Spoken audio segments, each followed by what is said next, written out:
क्या आप इस सवाल का जवाब दे सकते हैं? यूपीएससी मेंस का सवाल, व्हाट इज हिस्टोरिकल मटेरियलिज्म? पढ़ाई तो की है पर आंसर लिखने में कंफ्यूजन हो जाता है, तो ये शॉर्ट वीडियो देखिए, 2 मिनट में कॉन्सेप्ट क्रिस्टल क्लियर हो जाएगा। बस 2 मिनट के रिवीजन में हम एक्सप्लेन करेंगे वो सब जो एग्जाम में लिखना चाहिए, क्लियर, क्रिस्प और समझने लायक। Let's begin. कार्ल मार्क्स जो साइंटिफिक सोशलिज्म के फाउंडर थे, उन्होंने एक थ्योरी दी, हिस्टोरिकल मटेरियलिज्म, जो कहता है कि सोसाइटी का डेवलपमेंट इकोनॉमिक फोर्सेस के थ्रू होता है, ना कि सिर्फ आइडियाज से। उनके हिसाब से हर समाज का एक मोड ऑफ प्रोडक्शन होता है, जैसे कि कौन काम करता है, किस टूल्स से और किसके पास ओनरशिप है।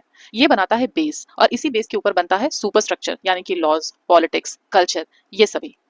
मार्क्स कहते हैं कि जब फोर्सेस ऑफ प्रोडक्शन जैसे टूल्स, लेबर, टेक्नोलॉजी और रिलेशंस ऑफ प्रोडक्शन जैसे क्लास और ओनरशिप के बीच कॉन्फ्लिक्ट होता है, तो सोसाइटी में रिवोल्यूशन आता है और एक नए मोड ऑफ प्रोडक्शन का जन्म होता है। जैसे कि फ्यूडलिज्म में लैंडलॉर्ड्स पहले पावरफुल थे, लेकिन जैसे जैसे कैपिटलिस्ट मर्चेंट स्ट्रांग होने लगे तो कॉन्फ्लिक्ट बढ़ने लगा। इस तरह से फ्यूडलिज्म गिरा और कैपिटलिज्म का जन्म हुआ। अगर क्लासिकल एग्जाम्पल देखें तो इंडस्ट्रियल रिवोल्यूशन ने नए क्लास बनाए, जैसे कि बोर्जुआ जो फैक्ट्रीज के मालिक थे और प्रोलेटेरिएट जो मजदूर थे, और फिर एक नए क्लास स्ट्रगल का शुरुआत हुआ। और अगर प्रेजेंट एग्जांपल देखें तो गिग इकॉनमी वर्कर्स जैसे स्विगी, जोमैटो डिलीवरी एजेंट्स जो डिजिटल प्लेटफॉर्म्स के अगेंस्ट बेटर राइट्स की मांग कर रहे हैं, ये भी एक नए डिजिटल मोड ऑफ प्रोडक्शन के कॉन्फ्लिक्ट को सिग्नल करता है।